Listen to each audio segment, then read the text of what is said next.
InsyaAllah pada pagi ni kita akan mulakan kuliah kita dengan kitab Tanbih Al-Ghafilin.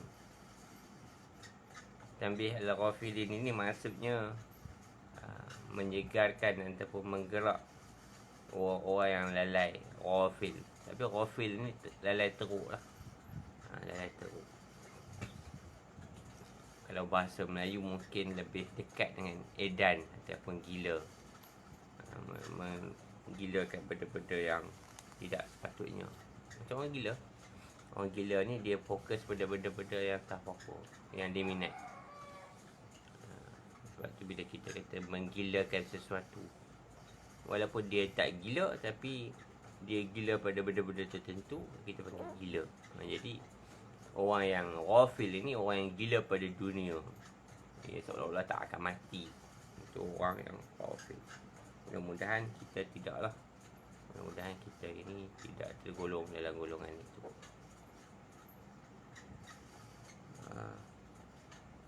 Telah berkata Imam As-Suyuti di dalam kitab Al-Mufassirin, dalam menceritakan tentang pengarang kitab Tanbihul Ghafilin ini, dia menyebut bahawa nama pengarang Nasr bin Muhammad bin Ahmad bin Ibrahim Abu Lais As-Samarqandi, Imamul Huda, imam yang memberi petunjuk, yang mengajak orang kepada hidayah Allah. Wa kana lahu tafsirul Quran, memiliki tafsir Al-Quran yang bertajuk, dan juga kitab An-Nawazil fil Fiqh, dan kitab-kitab menceritakan isu semasa dalam masalah fiqh pada zaman dia lah. Wa Khazanatul Akmal wa Tanbihul Ghafilin wa Bustanul Arifin. Ini juga nama kitab-kitab pengarang yang memang masyhur. Khazanatul Akmal, Tanbihul Ghafilin, Bustanul Arifin. Kitab-kitab penyucian hati yang dikarang oleh Abu Lais As-Samarqandi. Imam Al-Qasim Ibn Qatlubugha mengatakan bahawa tafaqqaha Abu Lais ala Abi Ja'far Al-Hindwani wa lahu min al-musannafat ghairu ma dzukira kitab Uyunul Masail wa kitab Ta'sis an-Nadha'ir dan Al-Muqaddimah. Jadi Imam Al-Qasim mengatakan bahawa dia merupakan anak murid kepada Abi Ja'far Al-Hindwani dan memiliki karangan-karangan selain yang disebut oleh As-Suyuti tadi adalah kitab Uyunul Masail, menceritakan masalah-masalah fiqh, wa kitab Ta'sisun Nadha'ir, dan kitab usul ataupun kitab usul fiqh, wal Muqaddimah, dan kitab Al-Muqaddimah.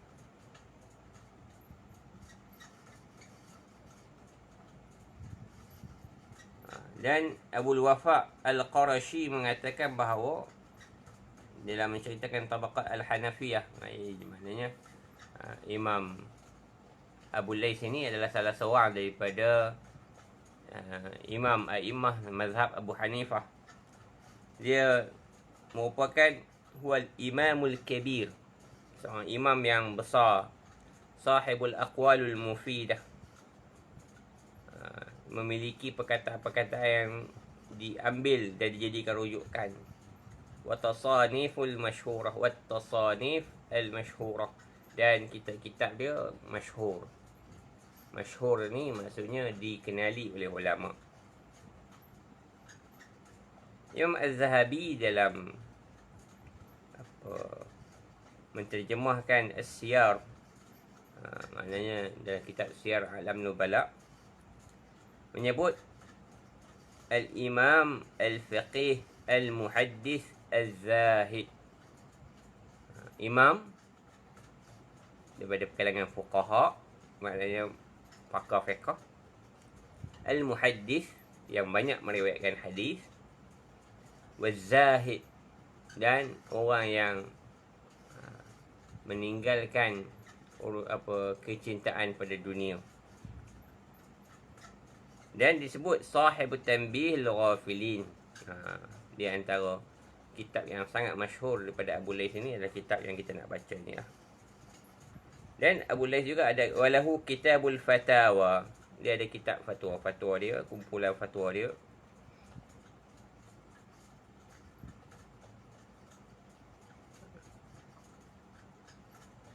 Jadi memang salah seorang Imamul Huda yang mana kita kena ambil daripada dia pedoman-pedoman, petua-petua dalam nak mengikuti din ini. Dan mudah-mudahan kita orang kata dapat istiqamah sehinggalah kita habis kulit ke kulit, mudah-mudahan. Ni doa kita, mudah-mudahan usaha kita ini dibekalkan dengan ikhlas dan direzekikan dengan istiqamah. Jadi mukadimah kitab ini pengarang tak buat panjang pun. Kalau dalam cetakan saya ini, dalam satu muka suku, satu muka 1/3. Jadi mungkin hari ini kita boleh habis mukadimah dan boleh masuk ke dalam bab yang pertama. Bab pertama, bab al-ikhlas. Jadi pengarang mengatakan bahawa alhamdulillahillazi hadana likitabihi wa faddalana ala sairil umam bi akrama anbiya'ihi hamdan yastajlibul marghub min ridaihi wa yasta'tif al-makhzun min 'ata'ihi wa yaj'alna min asy-syakirin li nu'amaihi wal 'arifin li ala'ihi.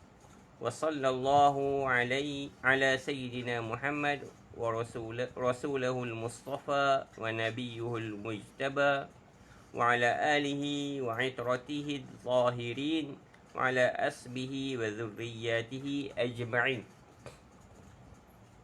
Maksud dia, segala puji bagi Allah yang memberikan kepada kita hidayah untuk memahami ataupun membaca Al-Quran, ataupun hidayah Allah itu dalam Al-Quran, dengan memuliakan kita di atas umat-umat yang lain dengan perutusan sebaik-baik anbiya, iaitu Muhammad sallallahu alaihi wasallam. Akramul anbiya'i, akramu anbiya'i. Nabi SAW adalah sebaik-baik anbiya, paling mulia di kalangan nabi dan segala makhluk. Hamdan yastajlibul marghub min ridaihi. Seperti mana puji dan puja ataupun kesyukuran orang yang sebelum ini pernah mengharapkan redha Allah. Wa yasta'tif al-makhzun min 'ata'ihi. Dan mudah-mudahan dapatlah kita dikurniakan apa yang terkandung di dalam simpanan Allah daripada pemberian-pemberiannya yang maha pemurah. Dan Allah menjadikan kita ini orang yang mensyukuri nikmat-nikmatnya yang banyak. Dan kita ini nikmat-nikmat kurniaan Allah. Dan selawat serta salam ke atas Sayyidina Muhammad, Rasulnya yang terpilih, Nabinya yang terpilih, dan ahli keluarganya dan keturunannya yang mulia, dan daripada sahabat-sahabatnya seluruhnya.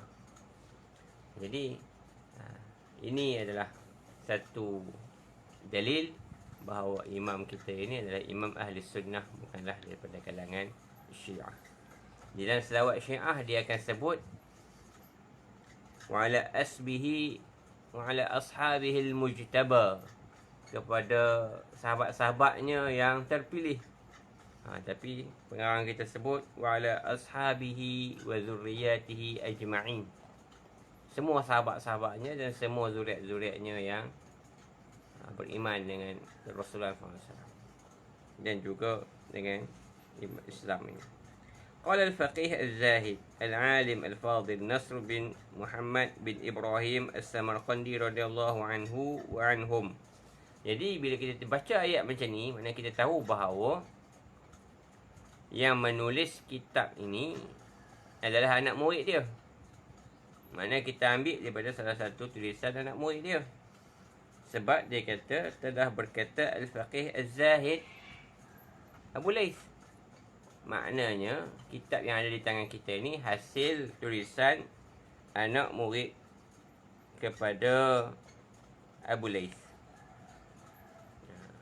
Jadi ini kita tengok kecermatan pengarang ataupun penyalin karangan. Kalau kita tulis je. Tetapi dia tulis. Kalau kita dengar ceramah, kita tulis terus je. Tetapi anak murid zaman tu dia tulis, telah berkata nama tok guru dia dengan pangkat-pangkat sekali. Al-Faqih Az-Zahid Al-Alim Al-Fadil Nasr bin Muhammad bin Ibrahim As-Samarqandi. Abu Lais lah. Telah berkata Abu Lais radhiyallahu anhu wa anhum. Semoga Allah meridai penulis dan juga ayah-ayah dia.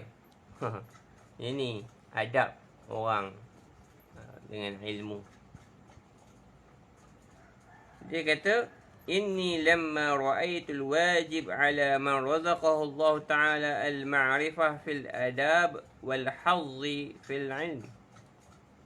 Dia kata, aku melihat ada kewajipan pada orang yang mendapat rezeki daripada Allah Subhanahu Wa Ta'ala untuk mengetahui dalam bagaimana nak beradab wal hazz dan juga mengambil bahagian fil ilm, di dalam ilmu.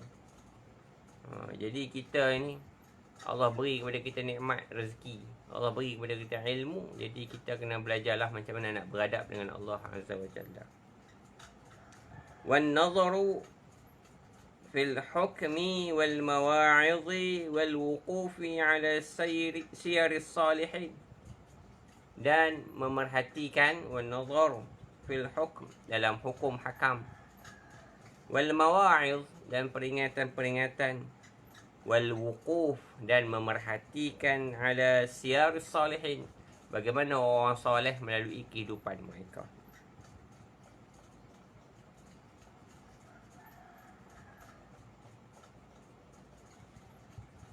واجتهد المجتهدين في ذات الله سبحانه وتعالى بما نطق به كتاب الله سبحانه وتعالى وقوله تعالى ادعوا إلى سبيل ربك بالحكمة والموعظة الحسنة. Dan begitu juga nak mengikuti bagaimana orang yang mujtahid telah berijtihad. Orang mujtahid telah berijtihad dalam apa yang disebut oleh Allah Azza wa Jalla dalam kitabnya, ud'u ila sabili rabbik, ajaklah kepada jalan Tuhanmu, bil hikmah, dengan kebijaksanaan, wa mau'izatil hasanah, dan juga dengan peringatan-peringatan yang baik. Dan begitu juga apa yang disebut dalam sunnah Nabi SAW, apa yang diriwayatkan daripada Abdullah bin Mas'ud radhiyallahu anhu, annahu qala, dalam satu hadis yang diriwayatkan oleh Imam Al-Bukhari dalam sahihnya, juga Imam Muslim, kana Nabi SAW yatakhawwalana bil mau'izati ahyanan wa khafat as-sa'amah alaina. Kadang-kadang Nabi ni tak bagi tazkirah, Nabi tinggal, tidak memberi pesanan-pesanan kepada sahabat. Sebab apa? Takut kami cemuh. Takut orang Kedah kata menanah telinga ni dengar tazkirah. Jadi Nabi SAW kadang-kadang Nabi berhenti, tak bagi tazkirah dalam tempoh 2-3 hari. Kita hari ni kadang-kadang dengar tazkirah, tapi Nabi selalu sangat memperingati sahabat-sahabat sehingga ada kalanya Nabi menangguhkan peringatan-peringatannya, takut sahabat-sahabat ini jemu. Kita hak yang bercakap, dia nak bercakap je. Yang tak mau dengar pun dia tak mau dengar je. Jadi kita kena mencontohi sahabat-sahabat dan juga Nabi SAW. Sahabat rindu untuk mendengar tazkirah Nabi. Tetapi Nabi tidaklah mengambil kesempatan daripada kerinduan sahabat itu untuk bercakap. Ya, tak. Kalau tidak, jenuh kita tara hak Nabi duk bercakap macam ni punya penjagaan pun kita tak larat nak mengaji hadis. Cuba bayangkan kalau Nabi jenis kuat beletiak. Jenuhlah kita nak mempelajari hadis-hadis Nabi. Tara hak duk ada lah ni pun hak Nabi tak beletiak pun kita tak larat nak mengaji. Apatah lagi kalau dah Nabi itu diutuskan sebagai orang yang suka bercakap. Alhamdulillah. Lalu jama'tu fi kitabi hadha syai'an min al-mawa'iz wal hikam syafiyan wal hukum syafiyan. Dia kata dia kumpul dalam kitab ini sesuatu daripada sedikit daripada peringatan-peringatan. Dan hikmah kebijaksanaan syafian, menjadi penyembuh kepada orang yang membaca kitab inilah. Wa wasiyati lahu an yanzur fihi bitazakkur wattafkir. Dan mudah-mudahan orang yang baca kitab ini, pengarang kata, baca dengan tazakkur, duduk ambil peringatan, ambil pedoman, wattafkir, dan merenung, berfikir. Li nafsihi awalan. Ini nasihat ni sesuai untuk kita. Pada dirinya dulu. Kita terbalik, tengok orang lain dulu. Tak ada siapa dah kita nak komplain, baru kita main tengok diri kita. Tapi pengarang kata li nafsihi awalan, pada dirinya dahulu.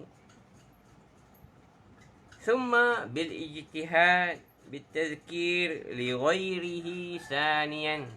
Kemudian berusaha untuk fikir kepada orang lain. Tengok macam mana nak boleh bentuk orang lain kemudiannya. Yang kedua, fa inna Allah Ta'ala amarna bidzalika kullih. Allah suruh kita buat dua-dua tu. Was sunnatu qad uridat fihi. Dan juga Nabi juga telah menceritakan perkara ini. Allah berfirman di dalam surah Ali Imran ayat 79, Allah kata, kunu rabbaniyina bima kuntum tuallimuna alkitab wa bima kuntum tadrusun. Jadilah kamu orang yang rabbani dalam apa yang kamu pelajari daripada Al-Quran dan juga daripada apa yang kamu pelajari daripada ilmu-ilmu yang lain. Sebahagian mufassirin mengatakan bahawa kunu maksudnya amilina bima, kunu rabbanin, ini maksudnya jadilah orang yang melakukannya daripada apa yang kamu pelajari ataupun kamu mengajarkan annas, manusia. Maknanya kita kena buat sama. Jangan kita suruh orang lain buat, kita tak payah buat. Jadi ini rugi lah. Rugi bagi orang lain yang manis-manis, kita ambil sampah sarap. Ini kerugian.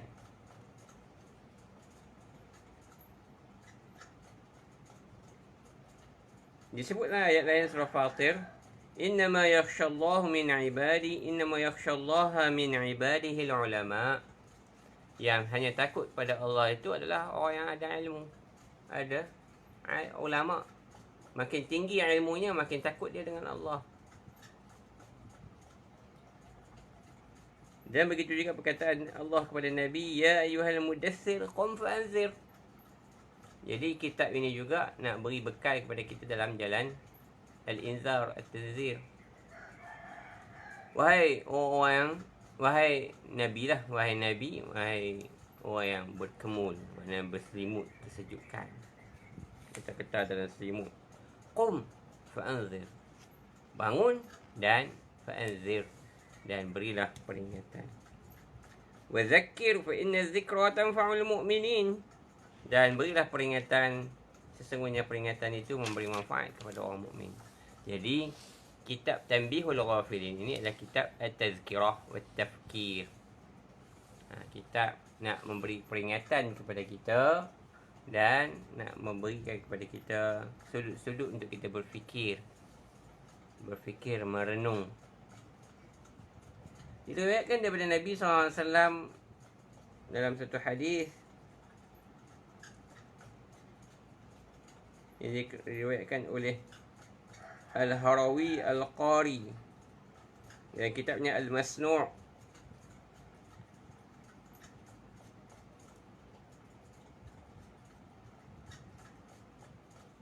Dan banyak lagi pengarang-pengarang ulama-ulama dulu.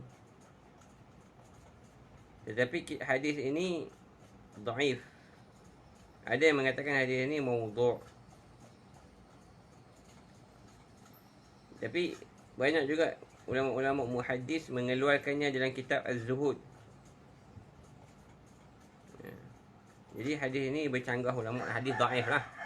Hadis ini hadis dhaif. Tapi kita baca juga sebab pengarang mari dan kita bersangka baik dengan pengarang bahawa dia mengetahui sanad hadis ini, tetapi dia buat mari berdasarkan ilmunya, ada pengajaran yang kita boleh ambil. Jadi ulama bincanglah tentang hadis ini. Tafakkur sa'atan khairun min ibadati sanatan. Fikir satu masa ni, 1 jam, itu lebih baik daripada beribadah setahun. Jadi mafhum hadis ini qawi. Memang inilah pegangan kita bahawa duduk berfikir, berenung itu adalah besar pahalanya. Tetapi dalil yang dibawa bari kepada kita ini dhaif. Ni kita tinggal sekejap lah ilmu hadis ini kepada ahlinya. Kita baca kitab sahaja. Ini disebut dalam takhrij bahawa hadis ini diperbincangkan. Imam Al-Harawi mengatakan bahawa ini bukan hadis, tapi ia adalah min kalamus sirri as-Saqati rahimahullah. Dia adalah perkataan tabi'in.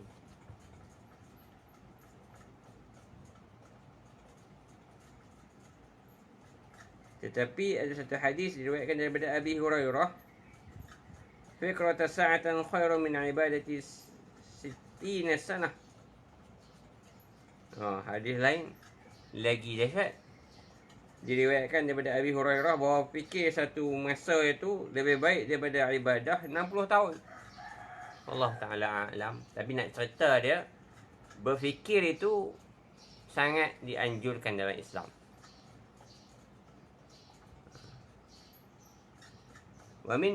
ومن أعرض عن النظر في الحكم والمواعظ والسير في السلف لا يعد عن إحدى الخصلتين. Ini kerugian orang yang tak mau fikir dan tidak mau memerhatikan kehidupan salaf. Apa dia? Dia akan terlepas daripada 2 golongan. Imma an yaqtasir ala qalil min al-amal. Dia akan jadi yaqtasir.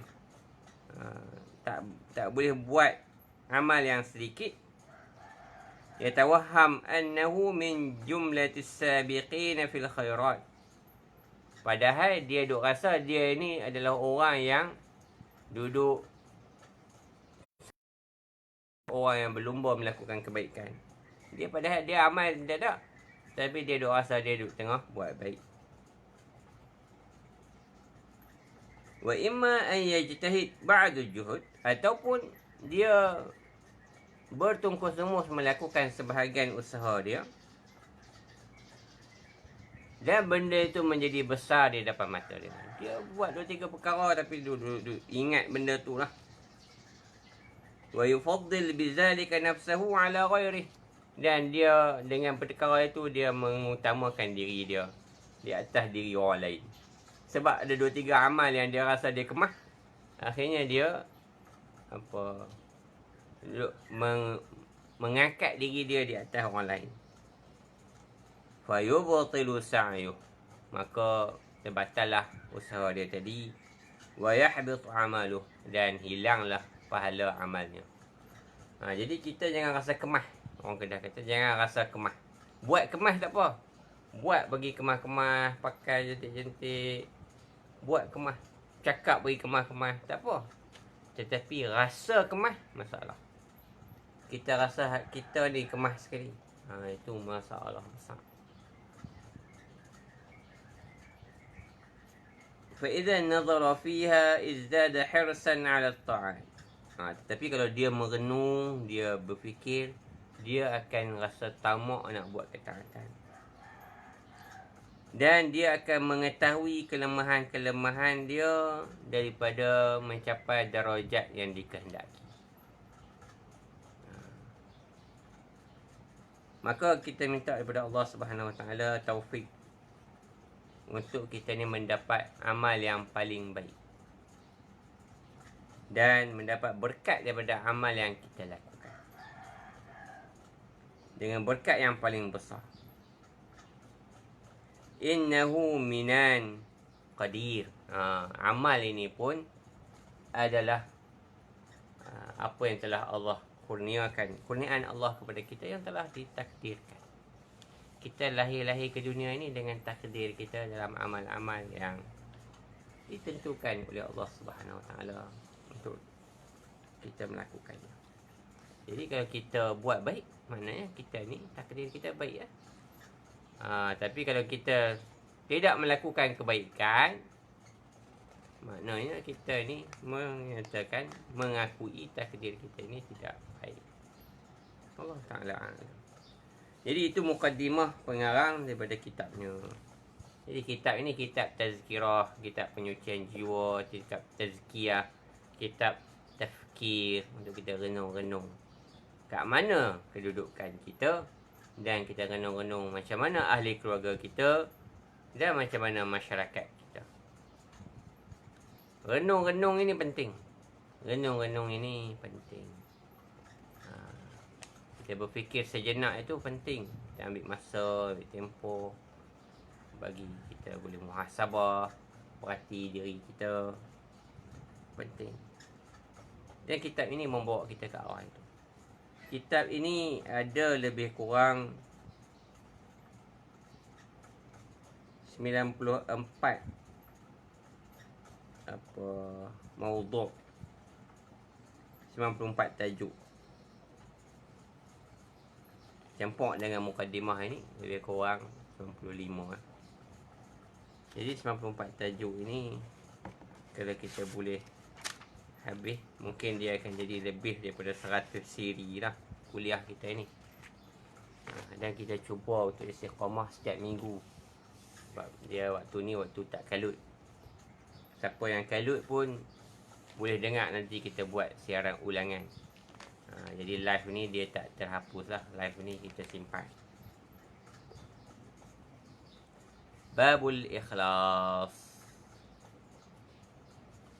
Babul Ikhlas.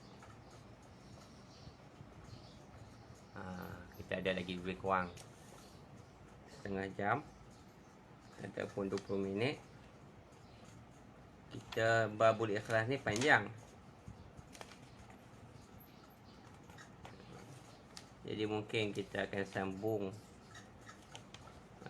Babul Ikhlas ini kepada 2-3 siri juga kot. Saya tak mau baca ringkasan. Saya nak baca bagi habis. Banyak kitab-kitab sebelum ni saya baca, saya rumuskan dan saya kongsi apa intipati dalam kitab. Tapi yang kitab ini saya nak baca untuk diri saya, dan juga orang-orang yang mendengar boleh tumpang sama-sama dapat manfaat. Berkata Al-Faqih rahimahullah, Hadatsana Muhammad bin Fadl bin Ahnaf telah berkata, Hadatsana Muhammad bin Ja'far Al-Karabisi telah berkata, Hadatsana Ibrahim bin Yusuf qal, telah berkata, Hadatsana Ismail bin Ja'far an Amr maula al-Muttalib an Asim an Mahmud bin Lubay anna Nabi sallallahu alaihi wasallam qala. Hak ni yang tak sabar dengan baca kitab ni. Nama-nama orang yang kita tidak kenali. Kita baca, kita tak kenal siapa dia. Tapi mudah-mudahan dengan sebut nama-nama orang saleh ini merupakan adab kita dalam menuntut hadis Nabi SAW. Mereka salafus saleh ini adalah guru-guru yang telah membawa hadis sampai kepada kita. Nak mengaji ilmu rijal, tu makan banyak masa. Jadi kita terus kepada shortcut, ambil buah terus. Nak tanam pokok durian 10 tahun, 5 tahun, 8 tahun. Tapi kalau nak makan durian, pergi beli terus ya, dekat tepi-tepi jalan lah ni banyak. Ini lebih kurang macam kita jugalah. Kita tak tanam pokok, tak mengaji rijal, kita terus mengaji apa yang dia buat mai kat kita. Kita tak kenal pun siapa tanam pokok kita tu. Kita tak kenal pun siapa yang semai benih durian tu. Tapi kita kenal buah durian. Jadi macam itulah juga kita ni mengaji hadis, tak mengaji sanad. Tapi orang yang mengaji sanad, maknanya dia kemas lagi lah. Dia boleh makan durian grade bagus lagi lah. Sebab apa? Sebab dia mengaji siapa yang tanam, kat ladang mana. Jadi akhirnya dia dapat hasil buah yang betul-betul pure. Kita ni dapat macam-macam lah. Tahu jenis pula beli buah longgok pula, tak ada apa.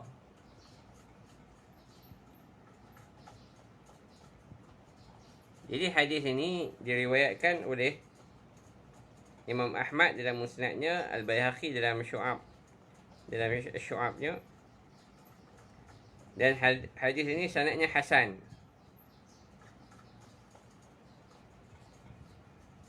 Dan Mahmud bin Lubaid ini memang jelas salah seorang daripada sahabat Nabi SAW. Nabi SAW bersabda, akhwafu ma akhafu alaikum asyirkil asghar. Hadis ini masyhur, kita selalu dengar. Tapi kita bila mengaji kitab ni, kita kena mengaji ya. Paling apa yang aku takut daripada apa yang aku takut. Maknanya Nabi takut dekat kita ni macam-macam. Tapi yang paling Nabi risau sekali, syirkul asghar, syirik kecil. Qalu, ni kalau kita ni dapat macam ni, selesailah syirik kecil. Tapi siapa pun tak tahu syirik kecil tu apa dia. Qalu, sahabat-sahabat kata, Ya Rasulullah, wa ma syirkul asghar? Wahai Rasulullah, syirik kecil ni apa dia? Qal, Nabi SAW bersabda, Ar-riya. Riya ni menunjuk. Buat tu sebab nak bagi orang tengok. Hari ni orang riak dalam perkara-perkara dunia dan akhirat. Dulu orang riak perkara akhirat je, perkara dunia orang tak riak.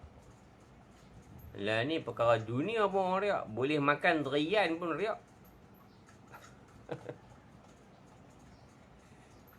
Kadang-kadang tu dia tak minat sangat pun makan, tapi sebab nak tunjuk ke orang kata sedap tu, bagi orang terliuk tu, dia duduk makan lebih-lebih.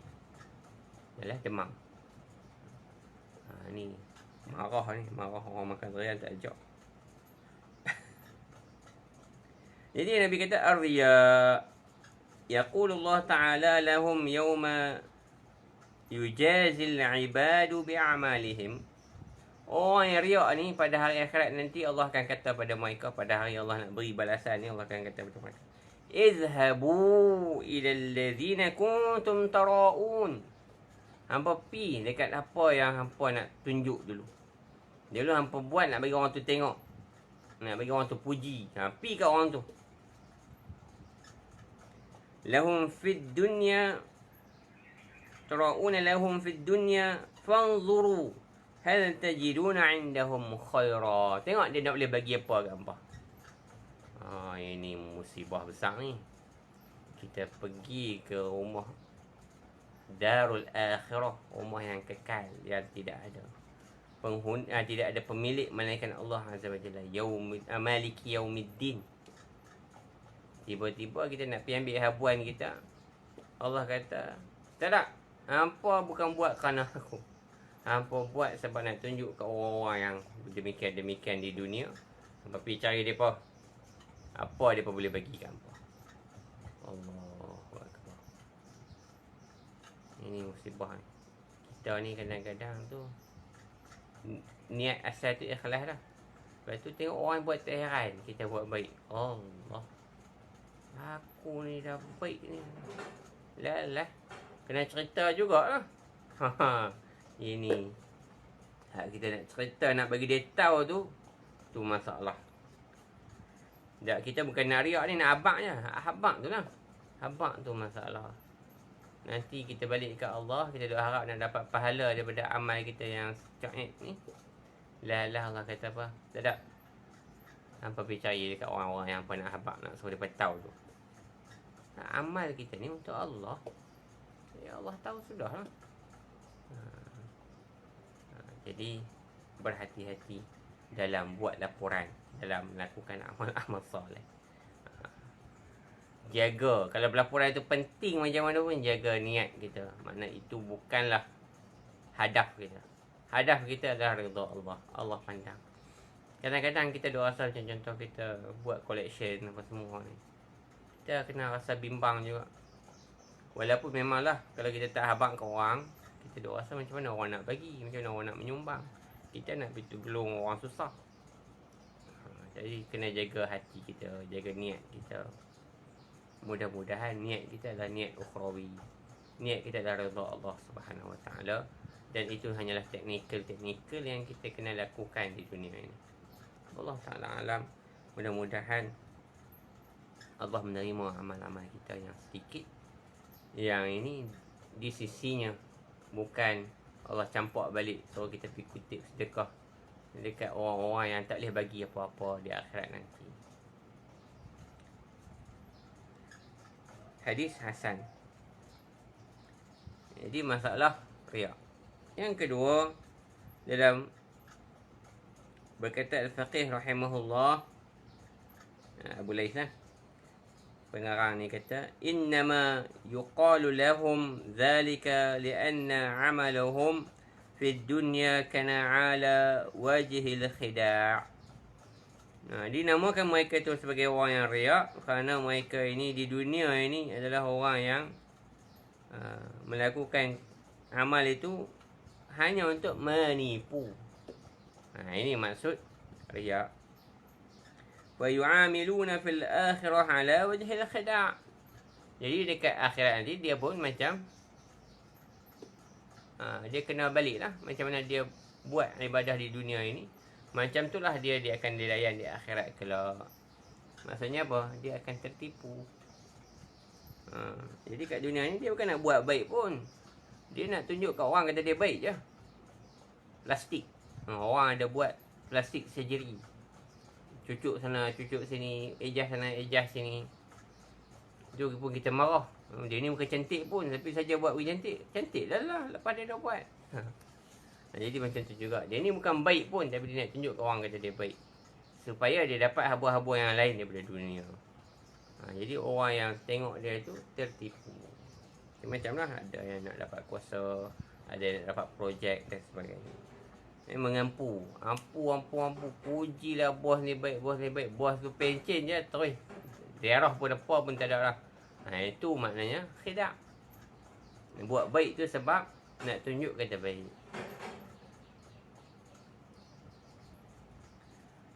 Ini seperti mana firman Allah Subhanahu Wa Taala, innal munafiqina yukhadi'un Allah wa huwa khadi'uhum. Munafik ini nak menipu Allah, tapi Allah lah yang menipu mereka. Tetapi Allah tidak pernah menipu. Macam mana ni? Macam mana tafsir ayat ni? Macam mana kita nak sandarkan khadi' kepada Allah padahal Allah yang kata? Ini maksudnya Allah membalas penipuan seperti mana yang mereka lakukan. Jadi kita tak boleh kata Allah menipu. Allah mana menipu? Allah maha benar. Macam mana kita nak kata Allah menipu?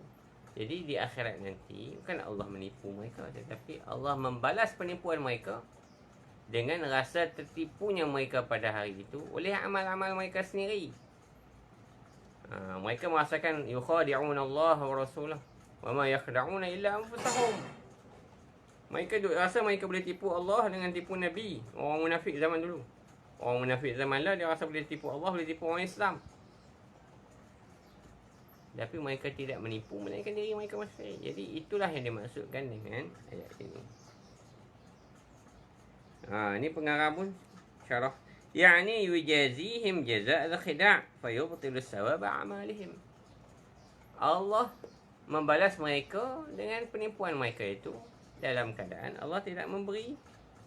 Yubtilu sawab a'malihim. Allah menghapuskan, membatalkan sawab ini ganjaran daripada amal-amal mereka. Mereka buat amal soleh, penat sama juga, tetapi bila balik kepada Allah tak dapat apa-apa. Wa yaqulu lahum idhhabu ila alladhina kuntum 'amiltum li ajlihim. Allah kata, pergilah kamu kepada mereka yang kamu buat ni kerana mereka tu.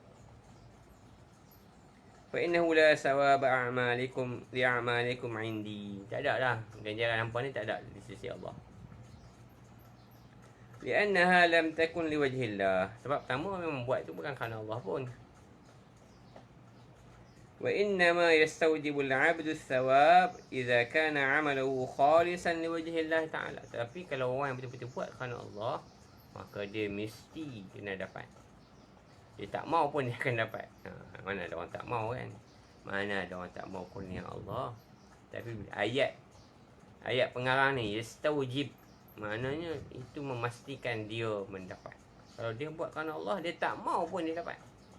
Kami tak maulah syurga-syurga ni, kami nak Allah saja. Dia akan dapat juga syurga tu. Untung orang ikhlas.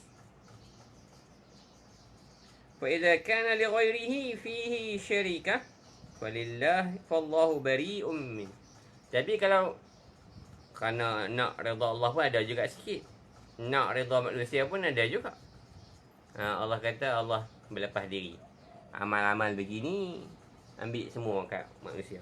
Ambil semua kat apa yang disekutukan. Allah tak mau. Allah bari'un min. Allah berlepas diri daripadanya. Rugilah orang yang Allah berlepas diri daripadanya. Kita kalau anak dah lepas rumah, alhamdulillah, saya tak ada lagi lah. Tapi tengok bila lepas dah kahwin ni, mak ayah pun rasa lega. Bila tengok anak-anak dah kahwin, mak ayah rasa lapang, rasa lega. Lepaslah. Tapi kalau Allah berlepas diri, kita bukan rasa lega. Seronok lah, tak payah solat dah apa semua. Tak. Kita bila Allah melepas diri daripada kita, ini malapetaka besar di akhirat nanti. Ini musibah yang kita tidak akan tahu di mana hujungnya. Jadi kalau orang melepas diri daripada kita, padan lah. Apa tak mahu kawan dengan aku pun, biarlah. Punya seronok sangat pun kawan dengan apa. Tetapi bila Allah berlepas diri, wal'iyadzubillah. Ini surah Bara'ah, surah Taubah. Bismillah pun tak nak. Sebab apa? Dalam Bismillah ada Ar-Rahman-Ar-Rahim. Dan surah tu mencerita Allah berlepas diri daripada mereka-mereka itu. Kemurkaan Allah. Wal'iyadzubillah. Tak ada Bismillah pun. Bismillah pun tak layak untuk mereka-mereka. Jadi ini benda yang kita kena jaga, iaitu fi zimmatillah, berada di bawah naungan Allah, sentiasa berhubungan dengan Allah. Jadi sampai di sini saja kot. Hari ini kita sambung tu minggu depan insya-Allah pada hadis nombor 3 dalam babul ikhlas. Hari ini hari pengenalan. minggu ni Akademi Tarbawi adalah minggu pengenalan kuliah online. Semalam Ustaz Adni dia pilih waktu subuh juga. Saya pun rasa hari kerja ni waktu ni lah yang sesuai. Allah Ta'ala alam. Qul hadza wa astaghfirullah li wa lakum. Assalamualaikum warahmatullahi taala wabarakatuh. Minta maaf salah silap cakapan. Mengambil masa tuan-tuan. Saya nak muhasabah diri, tuan-tuan pun kena duduk dengar sama. Jadi siapa yang rasa bermanfaat, doalah kebaikan untuk kami. Siapa yang rasa tidak bermanfaat, mintalah keampunan untuk kami. Mereka ni duduk perasan, mereka ni orang duduk dengar mereka pada buang masa orang. Doakan Allah ampunkan kami mengambil masa-masa manusia daripada waktu yang lebih berharga dalam amal-amal ibadah mereka. Sekiranya ada manfaat, maka doalah kebaikan. Allah ganjarkan kami dengan kebaikan-kebaikan di akhirat, kebaikan-kebaikan di dunia, kesenangan dan kemudahan hidup. Aku qauli hadza. Wassalamualaikum warahmatullahi taala wabarakatuh.